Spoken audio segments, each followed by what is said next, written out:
My father, George Porter, was a bombardier in the Royal Artillery and a Far East prisoner of war for 3.5 years. He had been a hotelier before the war, and he joined the 135th Royal Artillery, the Hertfordshire Yeomanries, under the command of Colonel Toosey. They were based in the UK initially, and in October 1941 they travelled from Gurrook on to Halifax, and then on the Mount Vernon round the African coast, arriving in Singapore in January 1942. They fought on the mainland in Malaya and then on Singapore Island in trying to defend during the Battle of Singapore. 15th of February, the Allies capitulated, and 2 days later, my father's regiment with Colonel Toosey marched to Changi. They were in Changi for a few months and then moved down to Bukit Timah on the island of Singapore to build a shrine for the Japanese. In October 42, they were told that they would be moving to another camp where there would be better food and better conditions.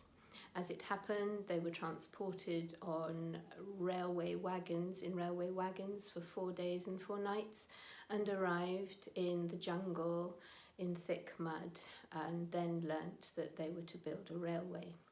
That railway was the famous Bangkok-Burma Railway, or Death Railway as it is now known. My father was based at Tamakan Camp, which was the base camp for building the bridges across the Kwai Noi, which is now known as the River Kwai.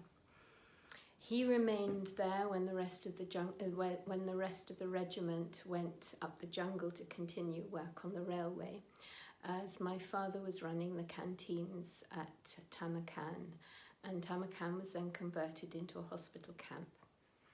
During that time, Colonel Toosey had negotiated with a local Thai businessman, Boon Pong, to obtain and smuggle into the camp medication and money from Bangkok, from the expatriates in Bangkok. This was a very risky business, and I know that my father was involved in bringing these items into the camp. It was dangerous work. He also, I know from what he told us when we were children, that they used to steal eggs and bananas and other food that was specifically for the Japanese, for the very sick prisoners. After Tamakan, he was moved to Nong Pladuk, and he was there for quite a while. That was at the southern end of the railway, and I think it was a sort of a marshalling yard where they repaired the railway after the railway had been completed.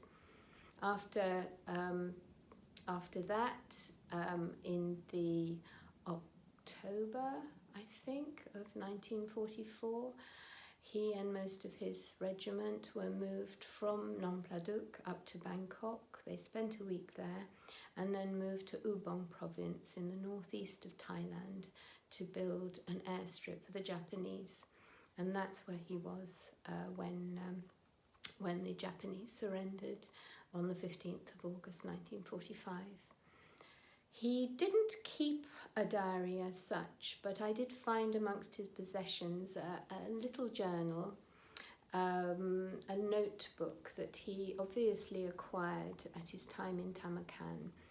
And the journal contains a lot of lists of names and addresses, lists of books, lists of recipes, lists of favourite roses, lists of English sporting achievements, FA Cup wins, Grand National winners, and also the important dates of everything that happened to him during his time.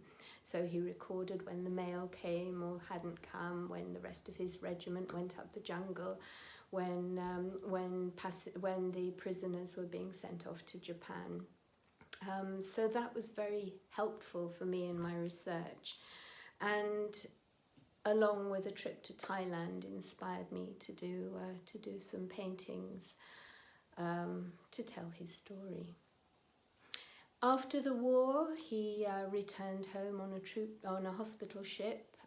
He always told us that he only weighed 6 stone and was very malnourished. He'd suffered from many diseases, beriberi, malaria, not cholera, but countless other diseases. He'd been stung by a scorpion, and he wasn't a well man. I also know that after his return, he, having been a very gregarious man, having been a bon vivant who was in the hospitality industry, he was unable to go into a shop or a pub or a restaurant on his own. He just couldn't do it.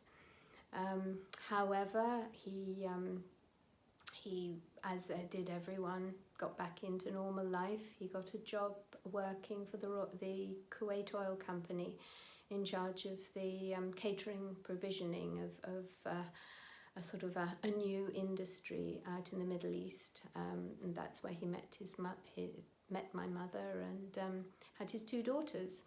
I think he led quite a happy life, but he had a lot of illness.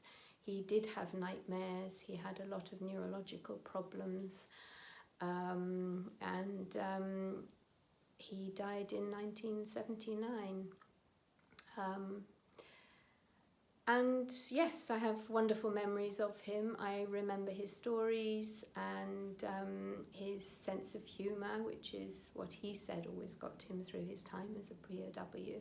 He was never scared, or he was never reluctant to talk about it.